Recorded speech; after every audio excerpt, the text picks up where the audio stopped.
Hello, I'm Cara DeFalco. We are continuing to follow a disturbing story out of Middlesex County. A councilwoman was killed in a shooting outside her home last night.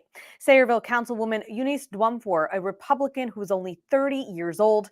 Police say she was gunned down outside her home, crashing her car after being repeatedly shot while behind the wheel. Sayreville Mayor Victoria Kilpatrick says she was, quote, a dedicated member of our borough council who was truly committed to serve all of our residents. She called the shooting a, quote, despicable criminal act. The Middlesex County Prosecutor's Office is asking for any witnesses to come forward and contact them.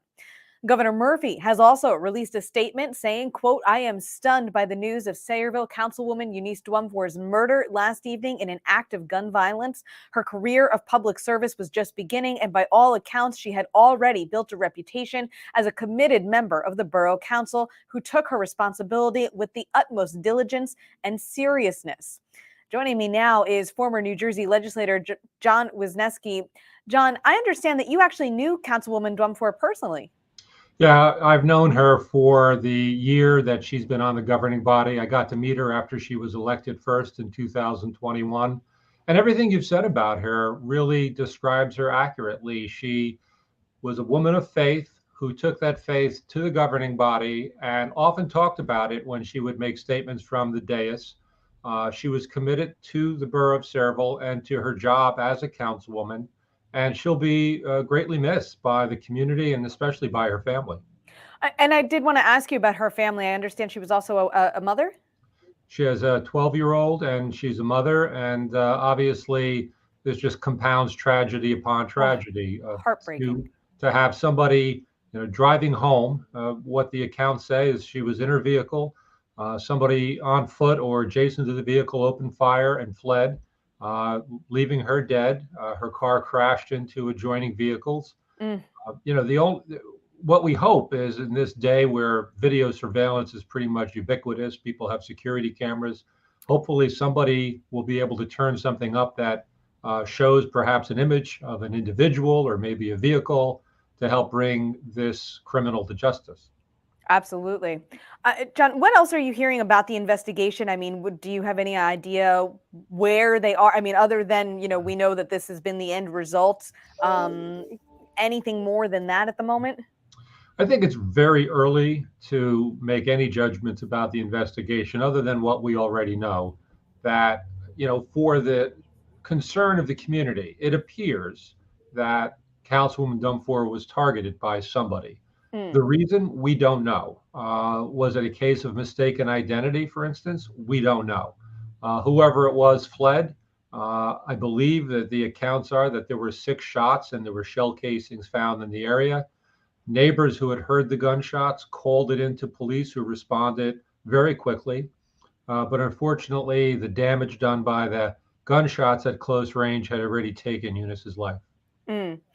And John, you did say that, it does appear that for one reason or another she was targeted. That has to be unnerving for other elected officials. And again, not to suggest that that was the reason. We do not know that.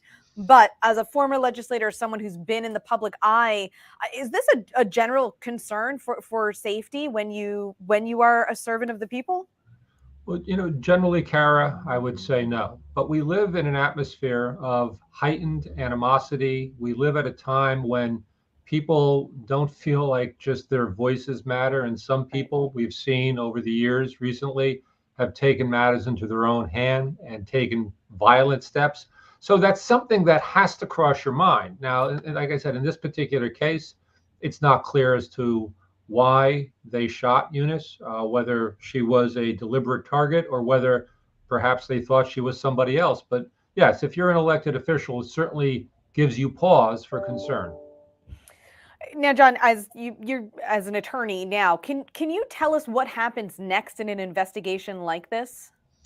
Well, the prosecutor that is leading the investigation with the assistance of the Sayreville Police Department and the state police is going to be very closed-lipped about what their steps are.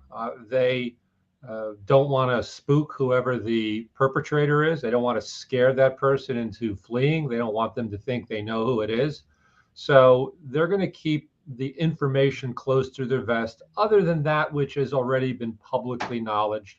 the number of shots fired, the shell casings found in the area, the fact that she was dead by the time first responders showed up on the scene. Mm. If they have, for instance, recovered surveillance video, they're not going to share that. If they have some idea or suspicion as to why, they're not going to share that because they want to have the opportunity to act on that information before whoever the potential suspect may be learns that somebody has an idea that they're responsible. Right, right, absolutely. John Wisniewski, thank you so much for joining us this morning and for just kind of helping us briefly examine all of this. We appreciate your time.